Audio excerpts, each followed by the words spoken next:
گلاب کے پھول میں جو خوشبو ہوتی ہے وہ پسینہ رسول کی وجہ سے ہے یا خون رسول کی وجہ سے ہے؟ تو دیکھیں، ذخیرہ احادیث میں کوئی ایسی صحیح حدیث موجود نہیں کہ جس سے یہ ثابت ہوتا ہو کہ نبی پاک کا پسینہ گلاب کے پھول میں گرا یا نبی پاک کا خون گلاب کے پھول میں گرا تو اس پھول میں خوشبو آ گئی۔ کتب احادیث میں ایسی کوئی حدیث موجود نہیں ہے، بس یہ بات لوگوں میں معروف ہو گئی، مشہور ہو گئی، مگر حقیقت سے اس کا کوئی تعلق نہیں ہے۔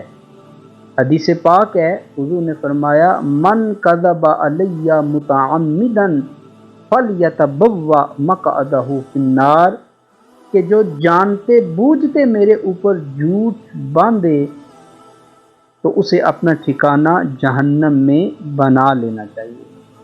تو اس لیے جب بھی یہ کہیں کہ یہ حدیث پاک ہے تو پہلے اس سلسلہ میں تحقیق کر لیں، پوچھ لیں۔ جب تحقیق مکمل ہو جائے پھر آپ کہہ سکتے ہیں کہ یہ حدیث رسول ہے۔ تو خلاصہ کلام یہ کہ ایسی کوئی حدیث یا کوئی روایت موجود نہیں ہے۔ واللہ اعلم بالصواب۔